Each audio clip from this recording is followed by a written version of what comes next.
If you have long-standing back pain, chances are you'll likely be offered a medial branch block at some point. But whether it makes sense for you depends on a few things almost no one explains clearly. In today's video, I'll explain my approach for helping patients make this decision, including the main indication for medial branch blocks, the three uses for this injection, the limitations, and how to decide if it ultimately makes sense for the medial branch block to proceed. 1. Consider the main indication for a medial branch block. It is pain originating from the facet joint. The facet joints are paired joints that sit behind each disc. They act as guide joints, helping the spine bend and connecting one vertebra to the next.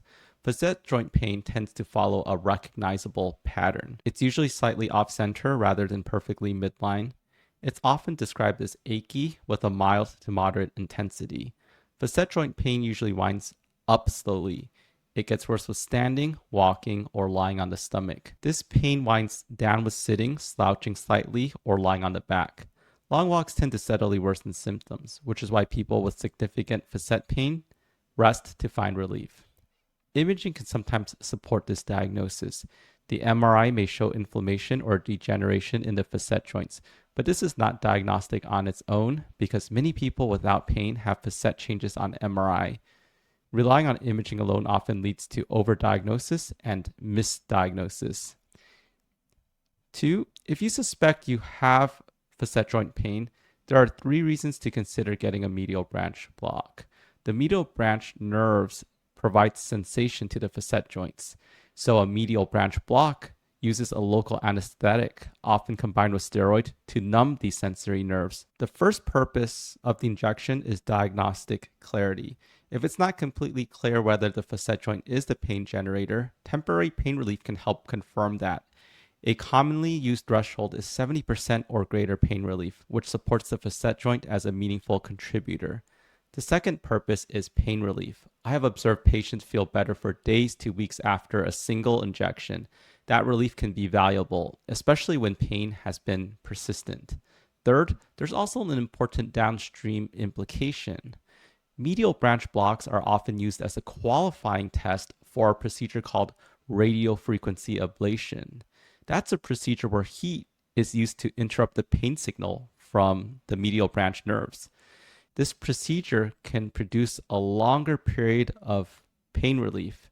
3. If an injection might contribute to diagnostic clarity and provide pain relief, you may be wondering, why shouldn't everyone with facet joint pain get it? Here's the primary reason.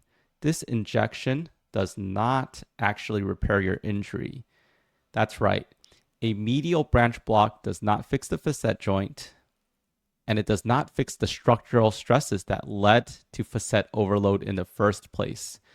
This makes the injection diagnostic and palliative, not curative. And in many cases, a careful clinical assessment already provides strong diagnostic confidence for facet joint injury. Different clinicians vary in how comfortable they are making that diagnostic call without an injection. The reason I don't recommend it reflexively is risk. When pain is numbed, some people unwittingly overload their spine and worsen the underlying problem. The lack of pain feedback can lead to more damage. Here's how to decide if a medial branch block is right for you. I usually guide my patients to proceed with the medial branch block if there's genuine diagnostic uncertainty about whether the pain is coming from the facet joint. They're seeking short-term pain relief that would be meaningful, or they're considering a radiofrequency ablation and need the block as a qualifying step. I advise patients to consider not proceeding with this injection if the diagnosis is already clear from the clinical assessment and spinal imaging. The symptoms aren't severe enough that temporary relief would make an impact, or if the patient's personal philosophy is they don't want any intervention that won't fix the underlying problem. Here's the point. In almost all cases, a medial branch block is truly elective. It's not something you must or must not do. Once you qualify for this procedure with suspected facet joint pain, I simply advise that The priorities should drive the decision. I'm Dr. Jim, helping you decode the spine one concept at a time.